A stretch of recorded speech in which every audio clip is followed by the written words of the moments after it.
Bom, vamos falar sobre família, vamos usar a primeira pergunta da nossa repórter lá da redação, a Risa Castro. Vamos lá? Por que dizem que a família é o primeiro ministério?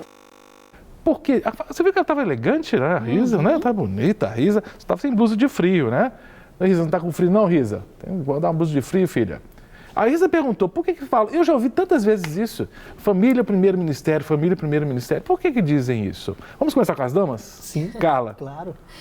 É o primeiro lugar aonde você é inserido. Você nasce em uma família. Então, é onde você terá os primeiros cuidados e é onde você precisará cuidar primeiro, no caso de ser aí os pais. Então, é o primeiro lugar onde você vai ter a sua formação, onde você vai aprender, né, a falar, a andar, a se comportar. Então, cuidar da família é extremamente importante e é na família que ocorrerá a transmissão para as próximas gerações. Então, a família é extremamente importante. A família ela é a base da sociedade, ela é a base da igreja. Então, ela precisa ser bem cuidada. Por isso, nosso primeiro ministério. É interessante, o Rodrigo. Eu vou chamar primeiro o nome, Rodrigo e Carla, tá? Ok. Porque na hora que surgiu essa pauta, né, o tema do programa, eu, obviamente, pensei na minha família, né, minha esposa, meus filhos, mas também pensei muito na minha família para cima. Papai, mamãe, meus irmãos, né? Porque eu nasci num lar cristão, mas católico romano. Então, eu aprendi que a Bíblia era a palavra de Deus, aprendi que Jesus é Deus, mas eu não tinha passado por um encontro pessoal com Jesus Cristo. E só aos 18 anos é que eu tive um encontro pessoal com Jesus Cristo. E quando eu aceitei a Cristo como meu Salvador, minha mãe ficou muito preocupada. Falei, ih, meu filho entrou com uma seita, né? Desviou, né? E aí eu conversei com minha mãe e tudo. Isso já vão lá quase 40 anos desse meu encontro com Cristo. E hoje eu olho para trás e hoje olho a situação da minha família, eu fico pensando, gente, a minha família, papai, mamãe, meus irmãos, né, ainda são ministério, né? Não é só de mim para baixo, né? A gente tem que olhar para esses dois lados, né? Sim, a gente deve olhar tanto para cima quanto para baixo. É claro que a gente não pode deixar de focar naquilo que o próprio Senhor orientou. Quando une homem e mulher, os dois lá deixam a convivência do papai e da mamãe, vão se unir e se formar uma só carne. Ali eles vão começar a desenvolver a liderança ministerial familiar. Eles vão começar ali a trabalhar, né, o marido sendo o cabeça, a mulher sendo a auxiliadora, ambos ensinando os filhos no caminho em que deve andar. Então ali a gente pode ver no todo o texto de Êxodo que a família era instruída ali através dessa liderança. Pai, mãe, os filhos indo sendo discipulados. Claro, não podemos abandonar os nossos pais, largar eles, né, ao vento. Não podemos deixar de ministrar sobre a vida deles, mas também temos que olhar para frente. É para frente que se olha. Né? Isso não significa, né, ou seja, você, a partir do momento que você assume essa liderança ministerial de uma família, ela se torna uma prioridade, mas não significa o abandono.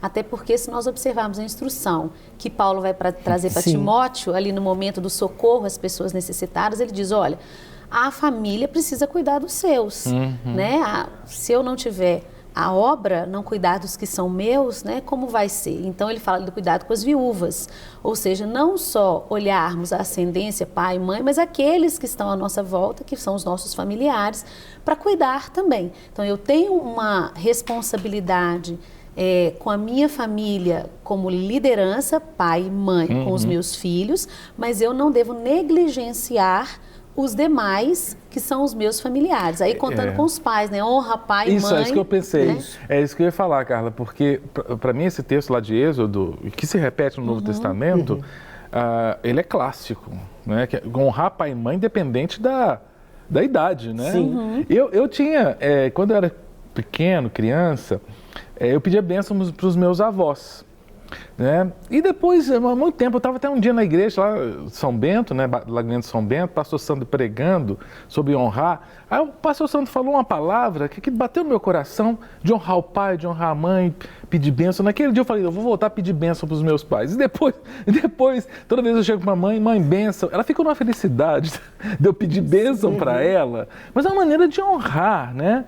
E de falar de Cristo também, né? Porque é um campo missionário maravilhoso, né? Quando você está com sua família, você falar do Senhor, né? nas festas, nos almoços, né? E buscar dos pais uma benção, né? Que é muito importante. Então, quando você pede à sua mãe para ela te abençoar, para ela dizer a você que você pode prosseguir, que você pode prosperar, que coisas, né, boas venham sobre a sua vida, né? É um princípio da palavra de Deus.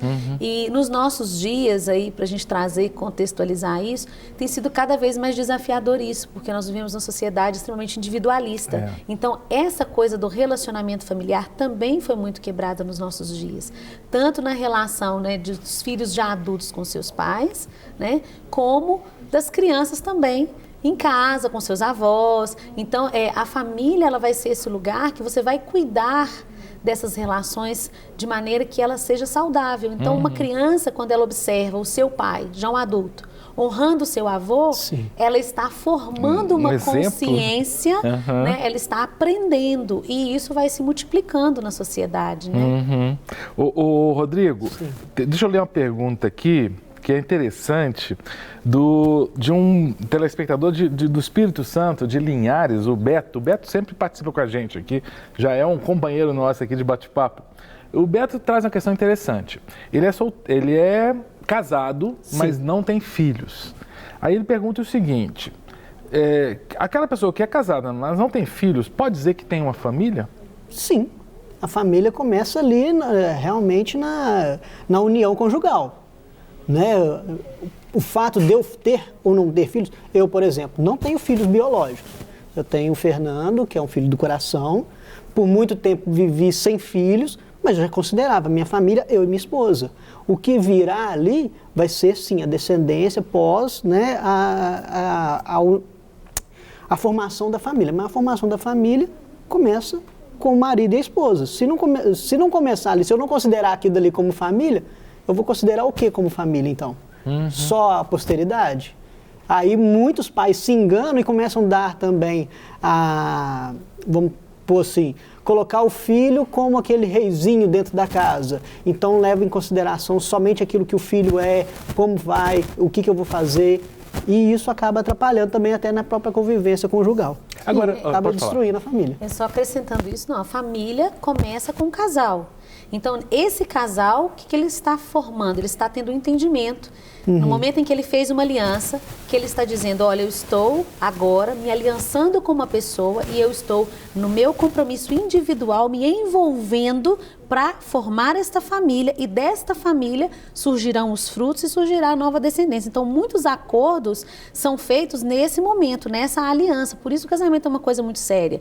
É onde está nascendo a família e nascerá o que se passará para a próxima geração. Então, é a célula principal da família. Se o casal não se estruturar, não estiver bem, quando os filhos vierem ou já estão, a família inteira vai ser desestruturada. Agora, nem era assim uma pergunta que quando a gente preparou o programa a gente pensou, mas surgiu agora. Eu tenho visto que a cada geração o número de filhos diminui. E hoje em dia muitos casais que já pensam o seguinte, eu vou casar para não ter filho. Não é? Isso é preocupante, não é? Muito preocupante. Aliás, esse é um tema que eu amo. Né? eu tenho 3 filhos em idades diferentes. E filho é uma bênção e tem que ser visto dessa forma. O que acontece quando Deus abençoou o homem e a mulher no Éden, ele disse, sede fecundos. É uma bênção. O que é a fecundidade? Hoje se mede na demografia a taxa de fecundidade, que é o quê? O número de filhos, né, por mulher em idade reprodutiva. No Brasil hoje, essa taxa está em torno de 1,6 filhos por mulher. O que significa isso? Por que isso é preocupante? A taxa de reposição da população seria 2,1 filhos por mulher. Então, nas projeções demográficas, a tendência, a partir de, salvo engano, 2100, vai ser da população brasileira declinar. Então, filho, ele é uma bênção, é o que você vai poder deixar nesta terra como herança para o Senhor e como um fruto, né?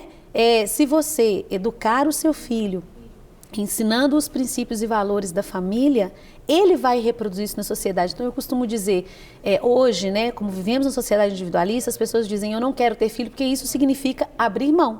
Verdade. Né? Abrir mão, doar. E abrir mão outra coisa mesmo. Aprender uma coisa que é o amor incondicional. Mas acontece que as pessoas esquecem que elas vão ganhar. Então, imagine, a pessoa, por volta dos seus 80 anos, ela já construiu muita coisa e ela já está também numa descendente da vida.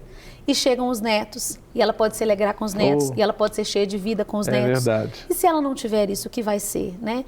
As pessoas não pensam nisso, as pessoas não pensam que se eu tenho hoje homens da ciência ou mulheres da ciência, alguém escolheu ser pai e mãe para produzir. Então, vamos pensar financeiramente, produzir riqueza também, né? Quem é Bill Gates? Filho de alguém, né? É verdade. Jesus Cristo veio como filho de alguém. Isso é ministério, né, Carla? Né, Rodrigo? Assim, ter filhos é ministério. Porque eu fico pensando que às vezes a pessoa pensa que ministério é só evangelismo clássico. Mas criar... na igreja, evangelizar, ir para a praça... Agora, criar filhos é um ministério... no caminho do Senhor, isso é um ministério dificílimo, né? O orar à noite, né, Carla? O orar à noite, acordar de manhã, fazer o devocional, arrumar, ensinar para casa.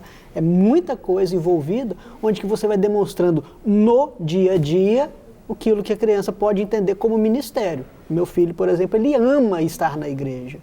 Por quê? Porque ele vê a gente não só na igreja como um exemplo, mas ele vê a gente em casa também como exemplo. Então isso para ele é muito bom. E é um ministério transparente, né? Porque na igreja você é aquilo que você se preparou para aparecer na igreja como tal. Em casa não, você acorda, você tem mau humor, né? Você acorda descabelado, né? Assim, você é você. Então, de fato, é um ministério onde você, de maneira transparente, vai transmitir para alguém a sua vida com o Senhor, cumprindo o que Deuteronômio diz, né? Falando da palavra, vivendo a palavra, praticando a palavra, não é? Então, por isso é um ministério realmente. Você vai estar exercendo ele o tempo inteiro. Estou aqui com o pastor Rodrigo e a pastora Carla, ambos da Igreja Batista da Lagoinha, conversando sobre família como primeiro ministério. E, obviamente, como sempre, recebendo a ajuda dos meus queridos e queridas telespectadores que mandam suas perguntas, as suas opiniões. Já li a pergunta do Beto. E nós estamos bombando no Espírito Santo. De Linhares, nós vamos agora para Colatina, onde o Carlos manda mensagem. Carlos diz assim: família é a base de tudo em nossas vidas. O que o Senhor Deus fez primeiro foi a família. É interessante isso, né? A criação da sociedade. Aquela famosa expressão, né? A célula máter, não é isso, né? A família. E sabe o que me preocupa? Saiu até uma reportagem essa semana no estado de Minas, que também foi para as redes sociais, de uma famosa escola em Belo Horizonte, uma das melhores escolas confessionais de Belo Horizonte, católico-romana, muito conceituada, que recebeu, que está tendo uma movimentação dos pais, porque estão preocupados porque a escola está querendo ensinar ideologia de gênero, uma escola confessional católica. E os pais estão se movimentando dizendo o seguinte: esse tipo de ensino tem que ser dado em casa. Eu achei interessante essa movimentação dos pais, porque é muito sério. Essa célula máter da sociedade, se ela adoece, a sociedade toda adoece. Então, o pai e a mãe têm que cuidar disso, né? Mas por que isso muitas vezes acontece? Às vezes os pais, eles colocam na escola como aquela referência. Lá eles têm que ensinar, têm que aprender a ser educado. Toda a educação, não só da questão do ensino fundamental, ensino médio, a escolarização, mas os pais transferem a educação familiar para a escola, moral para a escola. E acaba que a escola, então, eu tenho que ensinar isso também. Então, hoje, graças a Deus, a gente tem visto que tem pais que estão se posicionando. E é ótimo isso, mas né, Rodrigo? Muitos não estão. Então, as escolas, o governo ou qualquer outra entidade começam a se movimentar para quê? Para poder introduzir. Então é isso que a sociedade está vivendo? Então vamos implantar isso na escola também. Isso acaba atrapalhando. A família abriu mão do seu espaço. Né? E ao abrir mão do seu espaço, entrou o Estado, entrou a escola, né? Querendo trazer essas questões que devem ser de fato ensinadas na família. A escola deve preparar o aluno na sua formação acadêmica. Sim. Então, ele vai aprender biologia, ele vai aprender história, ele vai aprender geografia, matemática. Agora, os princípios, os valores, as crenças, isso é na família. A família que vai cuidar disso. E aí ela pode procurar uma escola que vai caminhar na mesma direção, sintonia, né? que vai reforçar estes ensinamentos, mas esse é um direito da família e a família não deve abrir mão desse direito. Uma das preocupações é essa, muitas vezes o próprio Estado quer entrar em áreas que são áreas específicas da família. Se a gente pegar esse texto mesmo que eu citei, né, Paulo falando para Timóteo, até um determinado momento da história o Estado não fazia uma série de coisas, era a família que fazia. E hoje a família, pelas circunstâncias que nós vivemos de mudança, tem aberto mão, né, desse papel. E eu estava estudando com meus alunos da faculdade, no curso de Direito, o Manifesto Comunista. Sim. Na parte que Marx, no manifesto, fala da família. E Marx fala que a família burguesa, ele fala, ela é um mal.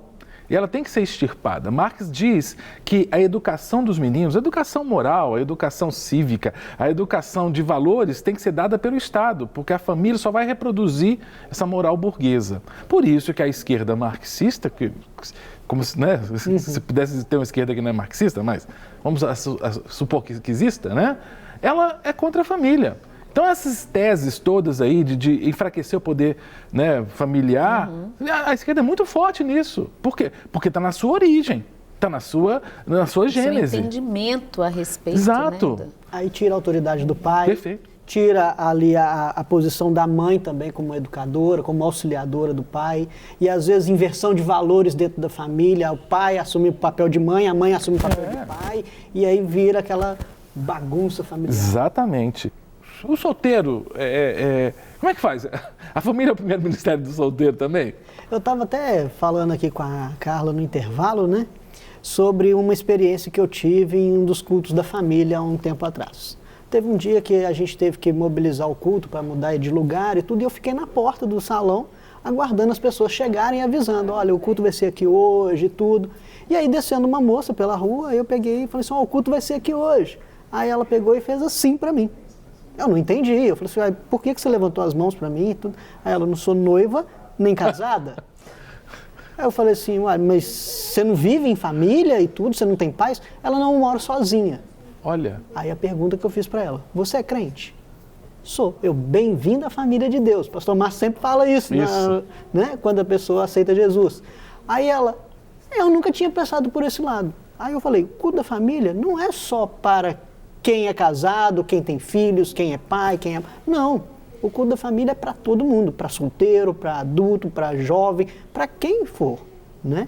Então, o solteiro, ele tem que entender que ele, apesar dele não ser casado ou não conviver num ambiente familiar, ele tem uma família de forma geral, né? Se é crente, ele tem uma família.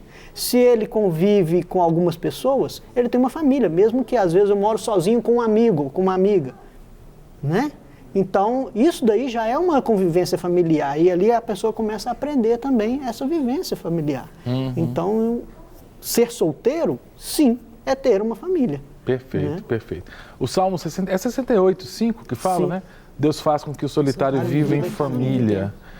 Mas quando a gente fala de ministério de família, normalmente é a família não necessariamente sanguínea, como no seu caso você tem filhos do coração, né? Sim. Mas é essa célula máter, não é isso? Nós estamos falando, não é isso? Sim. Eu entendi o que o pastor Rodrigo colocou, que a igreja é uma família, mas quando a gente fala de ministério de família, a gente está pensando na família pai, mãe e filhos, não é isso? Também. Sim, o que é pai, mãe e filhos. Hoje em dia, acontece muita situação de você ter pessoas que não têm, por exemplo, mais os seus pais, né? E está, vamos dizer, só. Mas ela pode ter algumas pontes familiares e ela pode ter, aí nesse caso, esta vida em família com outras pessoas, né? Porque acontece, você tem às vezes, hoje, pessoas que foram criadas, né, em orfanatos, Sim. por exemplo. Ela não teve nenhum contato com pai, com mãe, às vezes não conhece primos, né? Sanguíneos? Nenhum, né? Mas ela vai criar pontes e criar relacionamentos. E o que eu acho interessante é isso, quando Deus coloca e deixa isso na sua palavra, faz com que o solitário viva em família, porque Deus ama essa relação familiar. Então você vê a relação, né, das pessoas na igreja, é o quê? Irmãos. Então eu vejo como irmãos. Deus eu trato como pai, né? Foi Jesus que falou, né?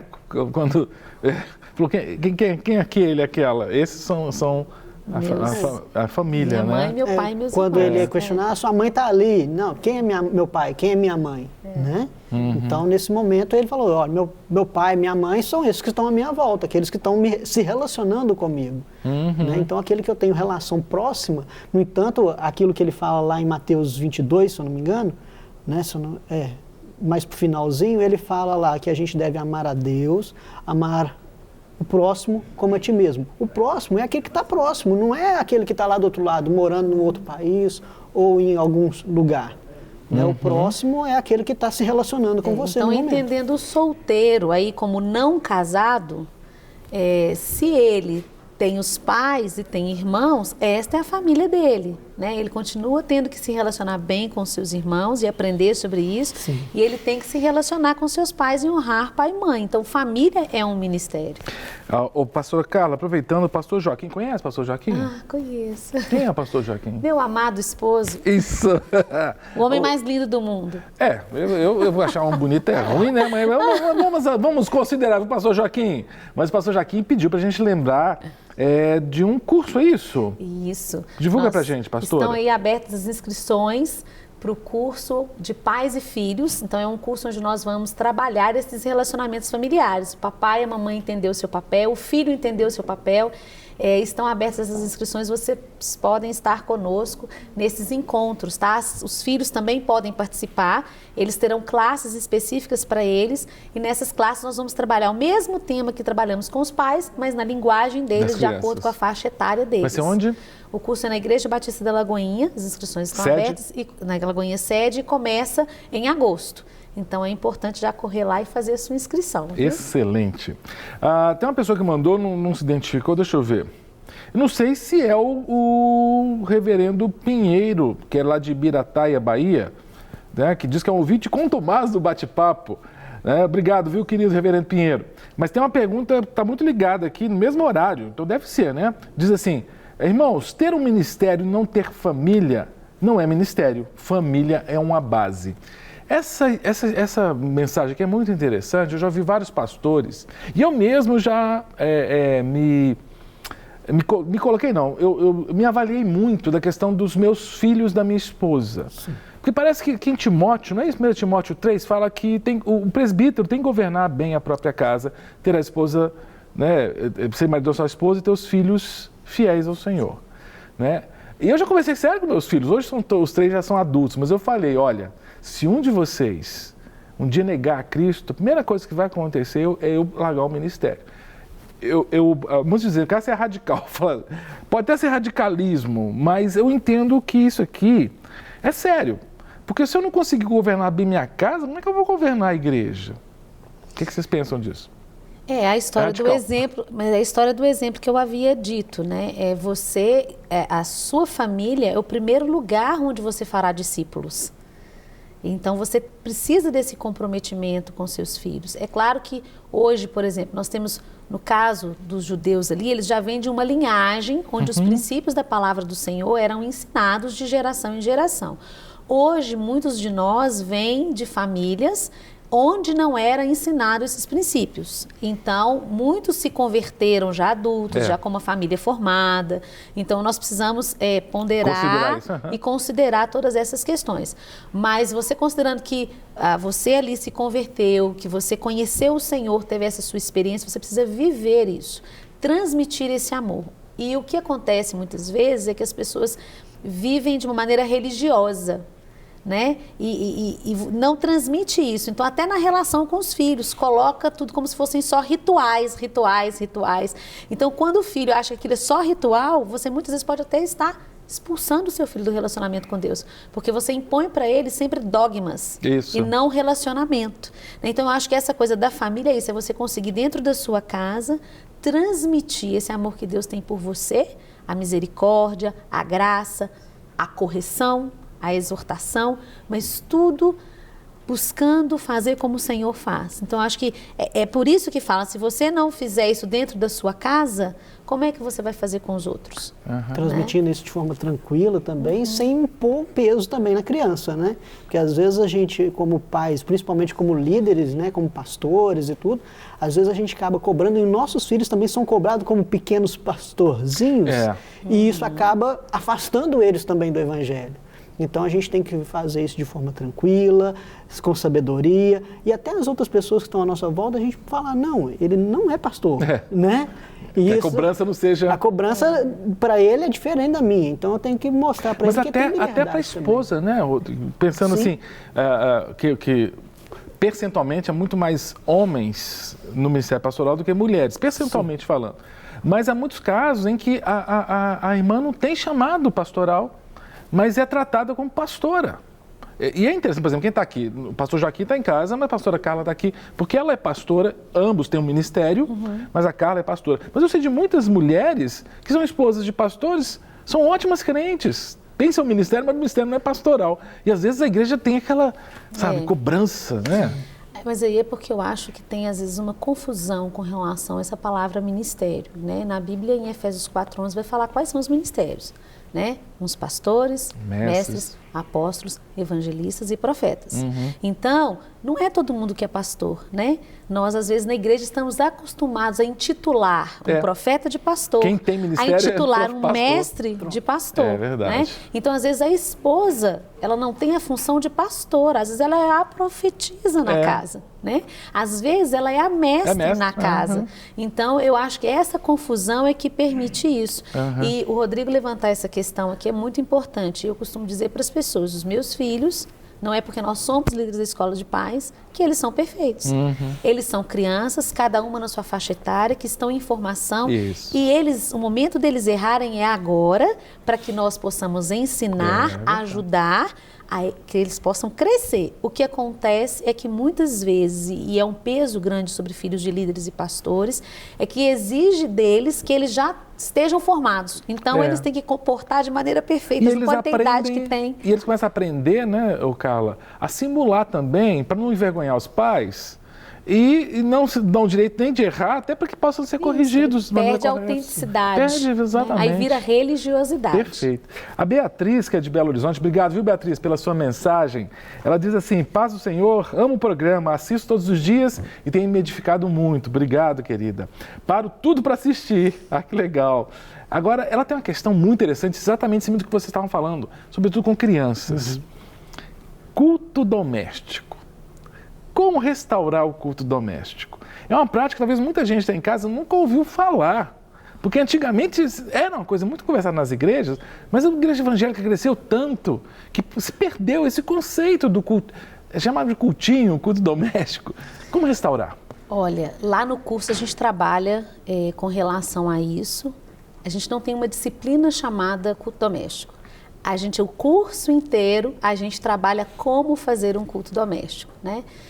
O culto doméstico é essa leitura da palavra, isso é algo que precisa ser restaurado de fato na família. O que é o culto doméstico? É a família sentar reunida para falar da palavra de Deus. E como você pode ensinar para a criança? Hoje nós temos tantos materiais que você pode utilizar. Você pode, olha, não precisa nem gastar dinheiro, você pode pintar no seu dedinho, fazer dos seus dedinhos bonequinhos e contar as histórias da Bíblia. Não é? Se o seu filho já é maior, você pode usar outros instrumentos, você pode falar de desenhos, você pode falar de filmes e usar a Bíblia para trabalhar com estes desenhos e com estes filmes. Hoje é muito comum as pessoas dizerem, não pode ver isso, não pode assistir aquilo. Ao invés de só falar não pode, faça o culto doméstico a respeito de. Então, olha, tal desenho, tal filme, vamos pegar a palavra do Senhor? vamos fazer um culto doméstico usando esse tema? Então, o culto doméstico é esse tempo que a família se reúne para falar da palavra de Deus. Isso precisa urgentemente ser restaurado.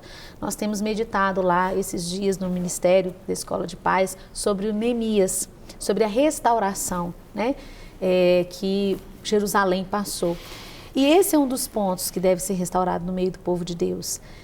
O tempo em família para conversar sobre a palavra de Deus. Então, não precisa ser um ritual, porque às vezes as pessoas veem um culto doméstico, todo mundo bem formal, né? Todo mundo formal. Tem que ter, né? Oferta. Não, pode ser algo descontraído, sem esquecer de ensinar a reverência. Sim. Então, a reverência à palavra de Deus, a reverência a Deus, isso tem que ser retomado, né? Mas eu posso usar métodos diferentes. No culto diferentes. doméstico e no culto geralzão também, viu, Carla? Porque tá virando bagunça, eu acho que reverência é algo que Deus sempre colocou, né? A presença dele, é preciso a reverência. Santo. Então, eu posso ter reverência, mas eu posso falar de uma maneira descontraída, natural, né? Informal, não é? Então, eu acho que é isso, é tratar as coisas do presente usando a própria palavra como um parâmetro. E aí você consegue trazer para as crianças esses princípios e valores. Na linguagem dela, na linguagem né? delas. Com brincadeiras lúdicas, com brincadeiras, né? Nossa, os bonequinhos, às vezes eu e minha esposa, às vezes a gente pega os próprios brinquedinhos do meu e coloca lá como se fosse a igreja, né? E aí conta história e tudo, a gente fala para ele. O interessante é que no início do ano, quando a gente fez aniversário de casamento, minha esposa acordou mais cedo e pegou ele e falou assim, olha, nós vamos fazer o seguinte, você vai fazer o nosso casamento. Aí colocou uma gravatinha nele, colocou ele em pé num banquinho lá em casa, e ele celebrando o casamento. Ele pegou um esboço meu de casamento lá e leu aquele negócio pra gente. Vê se pode. Pra ele foi assim, emocionante. Ele chorou depois. Sério? Ficou tão emocionado, ele falou assim, eu fiquei muito feliz, celebrei o casamento do meu pai e da minha mãe. Olha só que... Isso é um culto doméstico, né? E temos jogos hoje, tem tanta coisa, né? Tem jogos que você pode fazer com seu filho adolescente, né? Onde dali surge qual é o personagem tal, e ali você vai aprendendo teologia, você vai Carla, aprendendo... eu sempre digo isso, sobretudo quando eu estou com o tio Uri conversando, porque eu sou mais velho, né? E quando eu fui missionário, a gente ia de Kombi daqui para Rondônia. O pessoal de Rondônia, um grande beijo, muita gente de Rondônia. Eu saí de Belo Horizonte para Rondônia. Então, assim, era 3, 4 dias de viagem, de Kombi, você imagina, né? Mas na Kombi tinha que ter um toca-fita, que chamava toca-fita. A gente tinha as fitas da tia Romilda. O pessoal mais antigo sabe quem é a tia Romilda. Tia Romilda era uma das primeiras evangelistas de criança. Então a gente colocava a fita cassete da tia Romilda e ia cantando com os cânticos dos meus filhos. Então, assim, você imagina, dentro da Kombi era o dia inteiro. A Silvia dirigia e eu brincava com as crianças, a hora eu dirigia, ela brincava com as crianças. Mas, gente, olha que bênção. Meus filhos, a Lívia formou no Seminário Palavra da Vida, hoje é membro da Igreja Batista Central, obreira, trabalha para o Senhor. O Mateus está terminando o Seminário Presbiteriano, quer dizer... A semente, né, frutificou ali. E tenho certeza que esses cânticos lá, sabe, falando, brincando com coisa séria, né, com as músicas. E hoje em dia, não precisa de fita cassete mais, gente. Você tem DVD, pendrive, E tem tantas histórias lindas, né? Tem trabalho do Max Lucado, tem o Diante do Trono Infantil. Nossa, tem tantos, né? Tantos trabalhos feitos voltados para criança. E tem o programa Tio Uli também, que vale a pena ver. Você tem os super animados, que são os desenhos. E tem muito material, né? Então, você pode procurar uma boa livraria, né, evangélica, que você vai achar um material. Então, resgate mesmo, é urgente isso no nosso tempo. Eu vou ajudar vocês dois. Só uma pergunta bem fácil. Uma bem difícil, ideia. Já vi. Eu sabia que essa pergunta é difícil, mas estamos na reta final do programa, vocês vão ter muito tempo para responder isso aqui. Gostaria de saber se uma pessoa que teve filhos com outra pessoa e se casa novamente, a família é ela, o esposo, ou a família é a ex com os filhos? Ótima pergunta. Ótima pergunta. Excelente. Vocês têm 2 minutos para responder. O problema é o tempo que a gente tem, né? Bom, essa pessoa, eu estou entendendo que ela veio para a igreja, né, já tinha um relacionamento acabado. Sim. Vou fazer essa suposição para que eu possa responder. A família dela é ela, seu marido, os seus filhos, com esta pessoa e com a outra pessoa. O que ela tem com este pai da criança? Isso. Ela precisa ter um respeito, ela precisa considerar que o pai desta criança continua sendo o pai. Vai ser sempre o pai do Vai filho ser sempre dela. pai do filho dela. Então, esse é um princípio que tem que ser seguido, porque senão ela vai quebrar o princípio da paternidade, né? Então, ela não pode interromper o relacionamento dessa criança com este pai. Agora, ela não vai ter mais um relacionamento marital com este homem, né? Mas ela precisa tratá-lo com respeito e tratá-lo na posição que ele tem como pai do filho dela. Rodrigo, nós vamos ter que conversar isso no outro dia, porque... assunto é grande. Não, e até falar sobre alienação parental, uma pauta que a gente pode marcar aqui, porque acontece muito isso também. Sim. Né? Alienação parental, a mãe ou o pai começa a querer falar mal da ex-esposa, né?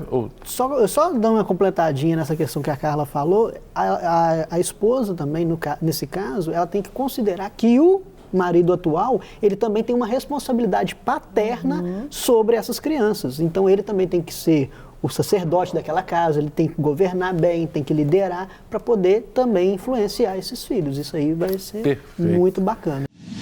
Para receber todas as novidades do canal, inscreva-se e se curtir o vídeo, clique em gostei. Aproveite para acompanhar a Rede Super nas redes sociais.